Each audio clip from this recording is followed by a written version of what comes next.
Hello students, आज हम करेंगे class 5th chapter area and volume. Area and volume के चैप्टर में हमने पहले सीखा था कि हम एरिया कैसे निकालते हैं। आज हम सीखेंगे कि हम वॉल्यूम कैसे निकालते हैं एंड वॉल्यूम क्या होता है। हम निकालेंगे आज volume of cuboid and cube. हम क्यूब और क्यूबॉइड की वॉल्यूम निकालना सीखेंगे। ये देखिए बच्चों, पहले तो एरिया और वॉल्यूम में डिफरेंस क्या है। एरिया तो क्या होता है, जब आप किसी भी सामान को, कोई चीज, कोई टंकी वगैरह है या कुछ भी है, आप किसी भी चीज को कहीं पर रखते हो तो उसने कितना स्पेस लिया, उसने कितना स्पेस कवर किया उस सामान को वहां पर रख।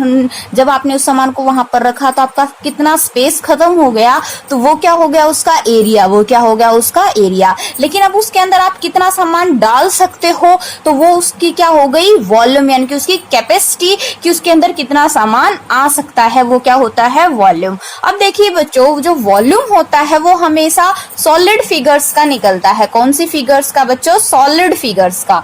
समझ में आया, सॉलिड फिगर्स का हमेशा वॉल्यूम निकलता है। आप लोगों ने पढ़ा था कि रेक्टेंगल, स्क्वायर, ये चीजें पढ़ी थी। ये क्या होती है बच्चों, ये प्लेन फिगर्स होती है। कौन सी फिगर होती है, प्लेन फिगर। ठीक है, अब देखिए प्लेन फिगर में और सॉलिड फिगर में डिफरेंस क्या होता है। प्लेन फिगर तो क्या होती है बच्चों, जिसमें 4 साइड्स होती हैं, 3 साइड्स होती हैं, यानी कि कोई बॉक्स वगैरह जिससे नहीं बन सकता। जैसे कि ये पेज है, जैसे कि ये पेज है, ये पेज किस शेप में है, एक रेक्टेंगुलर शेप में है। कौन सी शेप में है, एक रेक्टेंगुलर शेप में। ठीक है, तो हम इसका वॉल्यूम तो नहीं निकाल सकते। इस पेज के अंदर तो आप कुछ सामान तो नहीं डाल सकते ना, तो हम इसका क्या नहीं निकाल सकते, वॉल्यूम। ये क्या है, प्लेन फिगर है। लेकिन अगर इस रेक्टेंगल की शेप से ही, रेक्टेंगल की शेप में ही आपको कोई बॉक्स मिल जाए, ठीक है, जैसे कि बॉक्स वगैरह होते हैं ना, कोई रेक्टेंगल शेप में होता है, कोई स्क्वायर शेप में होता है। इस शेप में जब वो बॉक्स होते हैं तो उनको हम क्या बोलते हैं, सॉलिड फिगर, क्योंकि हम उनके अंदर कोई सामान डाल सकते हैं। समझ में आया।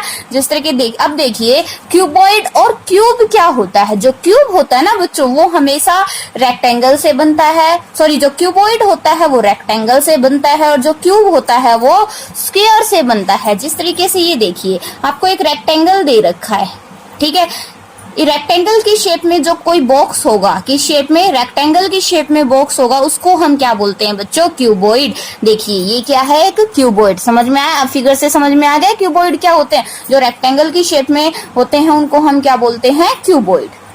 समझ में आ गया, ये है क्यूबॉइड। और जो स्क्वायर की शेप में होते हैं, और जो स्क्वायर की शेप में कोई बॉक्स लगा लो, एग्जाम्पल के लिए आपके घर पे कोई बॉक्स होते हैं, कोई बॉक्स होते हैं जिसकी लेंथ, ब्रेथ, हाइट, सारी चीजें क्या होती हैं, इक्वल होती हैं। वो क्या होते हैं बच्चों, क्यूब। वो क्या होते हैं, क्यूब, जो स्क्वायर की शेप में कोई बॉक्स होता है। समझ में आ गया। रखिए क्यूबॉइड क्या होता है और क्यूब क्या होता है। क्यूबॉइड के अंदर देखिए लेंथ होती है, ये ब्रेथ यानी कि इसकी चौड़ाई है ना, ये ही होती है ना, ये ब्रेथ होती है, और ये क्या हो गई, इसकी हाइट। ये क्या हो गई, इसकी हाइट। समझ में आ गया। क्यूबॉइड में देखिए क्या क्या होती है, लेंथ, ये वाली क्या हो गई बच्चों, लेंथ। ये क्या हो गई, इसकी चौड़ाई, ब्रेथ, और ये क्या हो गई, इसकी हाइट। ठीक है, और क्यूब में देखिए लेंथ, ब्रेथ, हाइट, तीनों चीजें क्या होती हैं, बराबर होती है। जिस तरीके से क्यूब में, सॉरी, स्क्वायर में होती है ना चारों साइड बराबर, उसी तरीके से क्यूब में भी सारी की सारी साइड्स क्या होती हैं, बराबर। लेंथ किसके बराबर होती है, ब्रेथ और हाइट, तीनों ही चीजें इसमें क्या होती हैं, बराबर होती हैं। इसीलिए हम तीनों को ही ए से डिनोट करते हैं। किससे डिनोट करते हैं, ए से। जैसे स्क्वायर में हम साइड को ए से डिनोट करते हैं ना, उसी तरीके से क्यूबॉइड में भी हम तीनों साइड को ए से नोट करते हैं। अब देखिए हम क्या निकालेंगे, वॉल्यूम ऑफ क्यूबॉइड। क्यूबॉइड की वॉल्यूम का जो फॉर्मूला होगा वो देखिए बच्चों, आपके पास साइड कौन कौन सी आई, एक लेंथ हो गई, एक ब्रेथ हो गई और एक हाइट। क्यूबॉइड में कौन सी 3 साइडें होती हैं, एक तो होती है लेंथ, एक होती है ब्रेथ और एक होती है हाइट। तो फॉर्मूला क्या बन जाएगा वॉल्यूम का, length multiply breath multiply height. ये क्या बन जाएगा, फॉर्मूला। समझ में आ गया, क्या फॉर्मूला बन जाएगा बच्चों, समझना, रट्टा मारने की कोशिश मत करना बच्चों। अच्छे से आप फिगर्स को समझना और फिर उसका वॉल्यूम कैसे निकलता है, उनका एरिया कैसे कैसे निकलता है वो चीज आप समझना। अब देखिए आप बोलोगे कि एरिया इसका क्यूबॉइड का नहीं निकल सकता है, लेकिन फॉर्मूला क्या होगा, वही लेंथ मल्टीप्लाई ब्रेथ। कैसे, देखिए जब आप इस बॉक्स को कहीं पर रखोगे तो ये जो नीचे वाली शेप है यही तो स्पेस को कवर करेगी, ये ऊपर वाला हिस्सा थोड़ी ना किसी स्पेस को कवर करेगा। जमीन पे आप कहीं पर भी, कहीं रूम पे आप इस शेप में किसी सामान को रखते हो तो यही शेप तो सिर्फ एरिया को कवर करती है, और ये शेप है किसकी, रेक्टेंगल की। तो हम रेक्टेंगल का फॉर्मूला लगा देंगे, लेंथ मल्टीप्लाई ब्रेथ। समझ में आ गया। अब अगर हम इसका वॉल्यूम निकाले कि इसके अंदर सामान कितना आ सकता है, तो देखिए एक तो ये हाइट भी तो डिपेंड करती है ना भी, सामान कितना, ये जितना हाइट होगी जितना बड़ा होगा उतना ही ज्यादा सामान आएगा। तो वॉल्यूम कैसे निकल जाएगी, length multiply breath multiply height, किसकी, क्यूबॉइड की। इसी तरीके से वॉल्यूम ऑफ क्यूब की वॉल्यूम का फॉर्मूला क्या हो गया, लेंथ ब्रेथ हाइट, तीनों ही चीजें क्या हैं, बराबर हैं। तीनों ही चीजें क्या हैं, बराबर, और बराबर होती है तो तीनों ही चीजें को आपस में मल्टीप्लाई कर दो, ए मल्टीप्लाई ए, या फिर आप बोल सकते हो साइड मल्टीप्लाई साइड। क्लियर है, ये हो गया क्यूब का फॉर्मूला वॉल्यूम निकालने का। क्लियर है। अब देखिए जिस तरीके से हम एरिया को किस में डिनोट करते हैं बच्चों, स्क्वायर में, है ना, centimetre square, metre square, millimetre square. Area को हम स्क्वायर में डिनोट करते हैं ना, क्योंकि उसमें 2 ही साइड्स की मल्टीप्लाई करते हैं हम, ठीक है।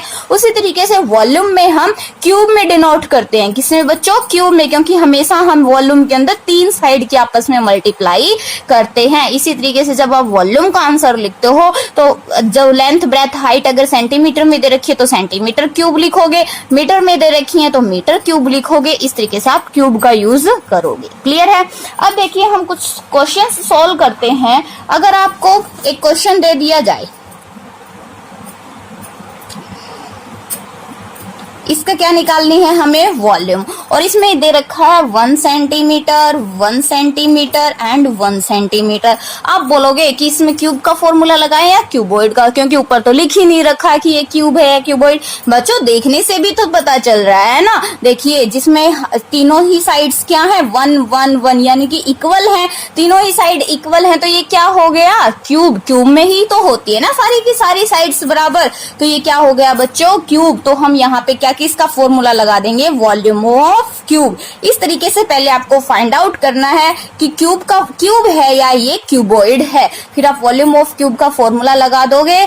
और देखिए ए क्या है, साइड क्या है, लिख देना यहाँ पे, side is equal to 1 centimetre. 1 multiply 1 1 की 3 बार मल्टीप्लाई करोगे 1 ही आएगा, सेंटीमीटर में है तो सेंटीमीटर क्यूब। तो ये क्या हो गई बच्चों, उसकी वॉल्यूम। क्लियर है। इस तरीके से आपको क्वेश्चंस सॉल्व करने हैं। आपको फिगर देखने से इजीली पता चल जाएगा, जहां पर लेंथ ब्रेथ हाइट इनमें से कोई भी एक चीज अलग है, समझ में आया। हो सकता है 2 चीजें सेम हो, लेंथ और ब्रेथ इक्वल हो और हाइट अलग हो, इनमें से कोई भी अगर एक चीज अलग है तो वो किस में चला जाएगा बच्चों, क्यूबॉइड में। और जहां पर तीनों ही चीजें इक्वल है वो क्या होगा, क्यूब, वो क्या होगा, क्यूब। इस तरीके से आपको क्वेश्चन सॉल्व करने हैं, कर सकते हो बच्चों इजीली। बस आपको फॉर्मूला पता है, क्यूबॉइड में लगाना है length multiply breath multiply height, बस तीनों के आपस में मल्टीप्लाई कर देना, और क्यूब में लगाना है ए मल्टीप्लाई ए, और बस तीनों के आपस में मल्टीप्लाई कर देना, आपका क्वेश्चन सॉल्व हो जाएगा। इस तरीके से आपको क्वेश्चंस निकालने हैं, आपको वॉल्यूम निकालनी है क्यूबॉइड एंड क्यूब की।